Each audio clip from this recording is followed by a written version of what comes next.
নমস্কার, আপনারা দেখছেন ভিশন প্লাস নিউজ, সঙ্গে রয়েছে আমি দিশা। আজ অর্থাৎ 20শে আগস্ট ধর্মতলার ভিক্টোরিয়া হাউসের সামনে থেকে যে মেট্রো চ্যানেল আছে তার বিপরীতে সেখান থেকে নওশাদ সিদ্দিকী এবং বিভিন্ন মুসলিম সংগঠনের পক্ষ থেকে কিন্তু একটি ধর্ণা মঞ্চের আয়োজন করা হয়েছিল, কিন্তু কোনো রকম কোনো পারমিশন না থাকায় পুলিশি বাধার মুখে পড়তে হয় নওশাদ সিদ্দিকী সহ বিভিন্ন যে বিক্ষোভকারী তাদেরকে। তারা যখন আন্দোলন থেকে তাদের পুলিশ বাধা দান করে তখন নওশাদ সিদ্দিকী বলেন যে তারা আজকে এখানে মিছিল করবেন, কিন্তু সেই মিছিলেও কিন্তু প্রশাসনের পক্ষ থেকে বাধা দান করতে দেখা যায়। এবং তারপরে যে গুরুত্বপূর্ণ তথ্য বা উঠে আসছে সেই তথ্যটি হলো যে একজন সিভিক ভলেন্টিয়ারের হাতে আক্রান্ত হন নওশাদ সিদ্দিকী, তার বুকে ঘুষি মারা হয় এমনটাই দাবি করছেন নওশাদ সিদ্দিকী এবং তার সমর্থকেরা। তারা বলছেন এবং ব্যথায় নওশাদ সিদ্দিকীকে কাতরাতেও দেখা গেছে।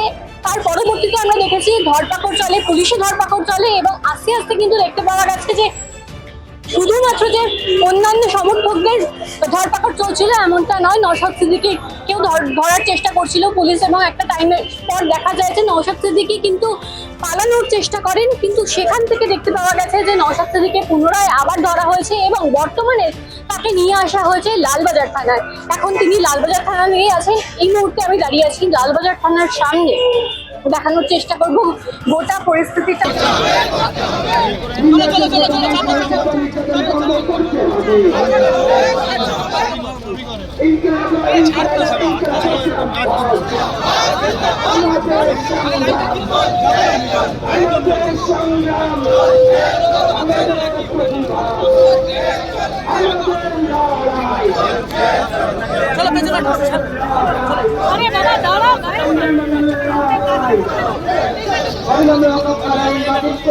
তাপস ব্যানার্জি আরো যে সমস্ত নেতৃত্বরা এসেছেন সবাই ঐক্যবদ্ধ কেন যে সংবিধানের উপর আঘাত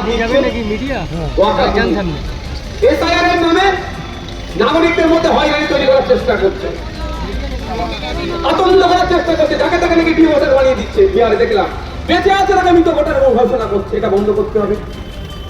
ফেক এসটিএসসি সার্টিফিকেট রমরম হয়ে গেছে সারা পশ্চিমবাংলায়। 1 কোটি মানুষ নাই, 1.5 কোটি এসটি সার্টিফিকেট দিয়ে দিয়েছে। মাদ্রামি হচ্ছে, এগুলো বন্ধ করতে হবে। ভিন্ন রাজ্যে পরিযায়ী শ্রমিকদের উপর যে আক্রমণ নেমে আসছে সেটা বন্ধ করতে হবে। ওবিসি সার্টিফিকেট নিয়ে যে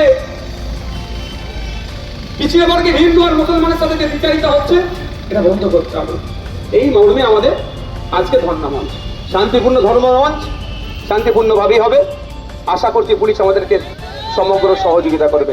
দেখতে পাচ্ছেন কিন্তু জায়গায় জায়গায় বিক্ষোভ করছে বিক্ষোভকারীরা। তারা কিন্তু কোনোভাবেই তাদের নেতৃত্বের যে তাকে ধরা হয়েছে সেই বিষয়টাকে কোনোভাবেই মেনে নিচ্ছেন না, এবং একটা সময়ের পর দেখতে পাওয়া যায় যে যারা সমর্থকেরা আছেন তারা বলছেন যে মুখ্যমন্ত্রী এবং মোদীর একটা যৌথ সাথ আছে, যার জেরেই কিন্তু আজকের এই পরিস্থিতি। তারা কেন্দ্রীয় সরকারের বিরুদ্ধে কিন্তু আজকের এই বিক্ষোভ কর্মসূচি ডেকেছিল, কিন্তু দেখতে পাওয়া যাচ্ছে তারা বলছেন যে শুধুমাত্র কেন্দ্রীয় সরকারই এখানে দায়ী নয়, এখানে যে মুখ্যমন্ত্রী আছে, যে রাজ্যের মুখ্যমন্ত্রী, তারও কিন্তু কিছু হলেও এই বিষয়ের সঙ্গে যোগসূত্র রয়েছে। এর পাশাপাশি যে ঘটনাটি উঠে আসছে, এই যে নওশাদ সিদ্দিকীর ধরপাকড়ের ঘটনাকে তারা কিন্তু তীব্র নিন্দা জানাচ্ছেন। এই মুহূর্তে কিন্তু নওশাদ সিদ্দিকী লালবাজার থানার অভ্যন্তরেই আছে। কখন ছাড়া পাবেন তার কিন্তু এখনো পর্যন্ত সঠিক খবর জানা যায়নি। এখন পরিস্থিতি কি হয় তাই কিন্তু শুধুই দেখার অপেক্ষা। ক্যামেরায় রাজ বর্মনের সঙ্গে Disha Mukhopadhyay, News Vision Plus News Kolkata.